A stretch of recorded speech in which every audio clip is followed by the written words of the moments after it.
Let's talk about subjective versus objective beauty standards and why it is not the ultimate insult to compare a woman's beauty to an objective standard and say that she is not the objectively most beautiful woman in the world.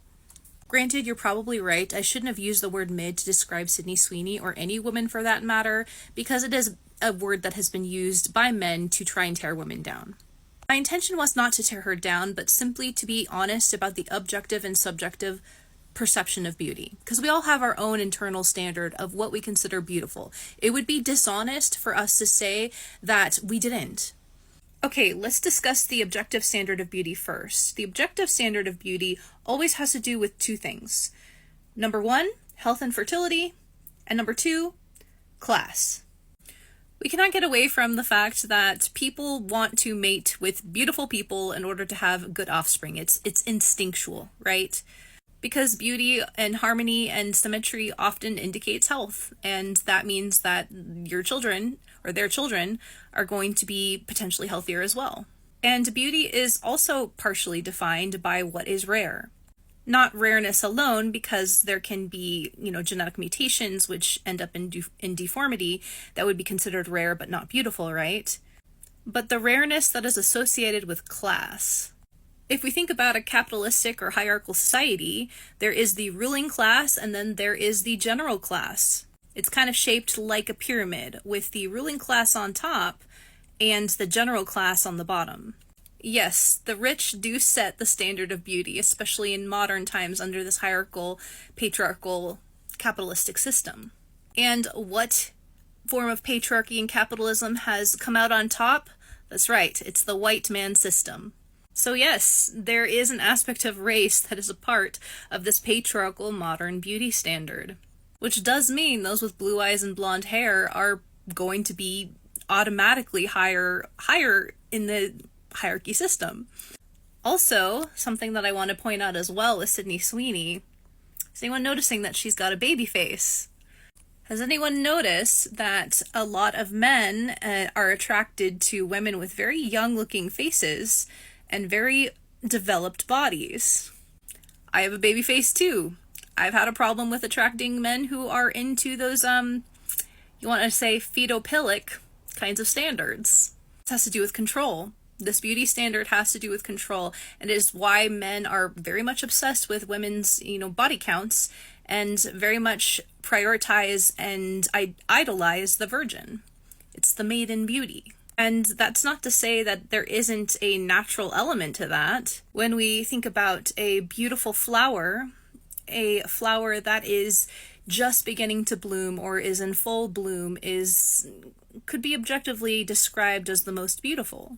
And there is an instinctual element in the sense that men don't want to be fathering other men's babies. They want to propagate their own genetics, right? So idolizing the young virgin gives the insecure men under patriarchy a sense of security. This form of beauty, this kind of beauty standard, is a form of control. So to recap, modern objective standard, young, healthy, fertile, white, unfortunately. But this is specifically under patriarchy. This is the patriarchal objective standard. Now let's compare it to the subjective modern standard. The subjective modern standard has to do with how we are programmed with this collective objective standard. This could explain that when I was younger and skinnier, before chronic illness, I was much more palatable to white men. And then after chronic illness, after I gained weight, I definitely seemed to appeal more to men of color. This is a stereotype and generalization, I'm aware, but that's just been my experience. And going back to the class aspect, if we're looking at certain beauty standards in different parts of the world, for example in Nigeria, where potentially food is not as easy to come by, or hasn't been historically, maybe not so much now, the higher class women are more likely to have more weight on them, right? If we compare modern standards of skinniness being the objective standard nowadays, because if we think about it, the higher class is able to afford healthy food, and the lower class is not. In today's society, we have a calorie-rich society and a nutrient-deficient society. So it would make sense that the standard is skinniness, because it is more rare in the sense that it's the ruling class norm. But back in the Renaissance era, all the girlies that were held up as the beauty standard, they had a little more weight on them. Why? Because the general working class didn't have enough money for food in general.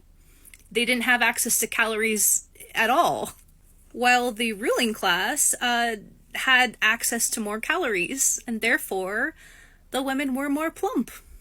Don't get it wrong, these are both I would consider under modern standards. We're going to get into the ancient ones in a minute. These are both standards under patriarchy, because the Renaissance was under patriarchy then too. So the subjective modern standard usually has to do with this programming. With this hierarchical, patriarchal, capitalistic standard giving propaganda in our faces constantly. Victoria's Secret in the 90s and 2000s, the propaganda was be freakishly skinny. Or maybe not freakishly, but very, very skinny. Keeping in mind, of course, the beauty that comes with health and fertility, which is pretty consistent among both ancient and modern standards under patriarchy.